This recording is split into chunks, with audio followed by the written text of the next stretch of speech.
So now we're going to do something we've done before. We're going to do direct shape by geometry to get the shapes that we have, those little discs now, back into Revit so we can visualize them. And we need to just create this piece of definition. So it's direct shape by geometry. We need to put the material name in and the category in order for this to run. So I'll go ahead and move this off the screen and we'll actually do it in our Dynamo file. So back in the Dynamo file, let me get to the right screen here. And I'm going to search for direct shape. And they have the worst shape engine or search engine, direct shape by geometry. So we got input geometry, category, and material. Let me zoom in here so it's a little sharper. We need a category.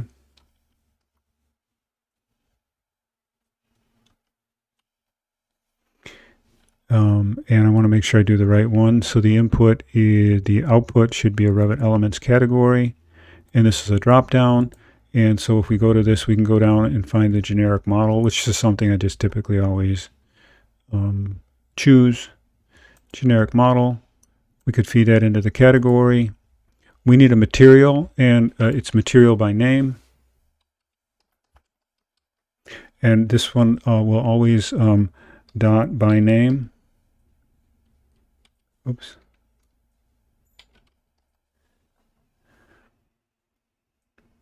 And we're going to input a string and get a material out. Make sure you do that right. It doesn't go the other way around.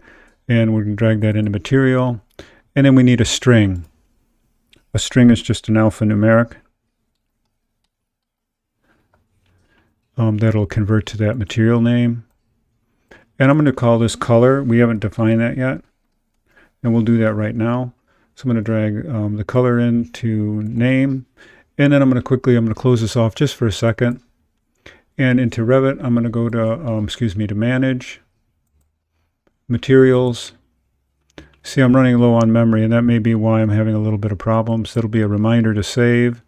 So I'm going to make a new material, create a new material. Going to rename it color.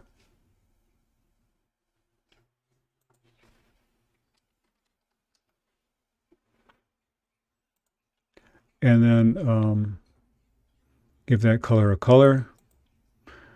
So right now it's a dark gray. Might lighten it up a little bit. Actually, let's give it a little color cast for now, just so it sings for us. We can go back and adjust that later. I'll go OK. Let's call back up Dynamo. Now that we have color associated with that. And now we need to put our geometry in. And our geometry is that thickened disk. So we made a surface by patch. We thickened it by a certain amount. That's a solid, which is the geometry.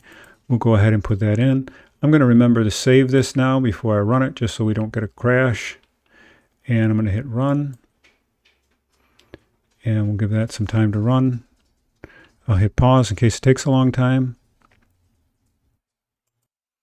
Okay, so that's completed running. That took probably about 3 minutes to do, which seems like a really long amount of time for such a simple piece of computation. But anyway, hopefully that'll run quicker on your computer. I may restart and see if I can clear up more memory. It might be a memory issue I'm having. So here is the rendered solid dots now. So I've done this in realistic rendering, and we basically kind of completed this. So one of the things you can do is actually grab this as a group right now. So if I was to just zoom out here, I could we grab all of these.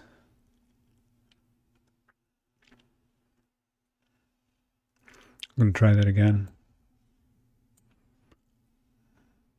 Yeah, that lag just, once again, I'm probably on the edge of something crashing here. But I'm going to just go ahead and group these just so I can move them out of the way. So I click group them.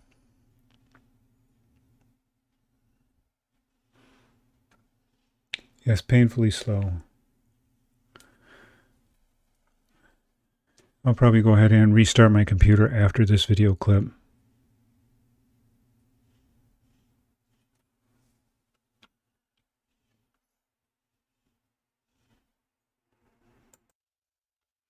Okay, so I got crazy stupid slow. I'm going to have to restart my computer and hope that figures out the problem. I really haven't had this before. but I'm running video. I've got tons of tabs open, so I'll try a restart. But anyway, I grouped it and moved that over, and you can still see the ghosting image from what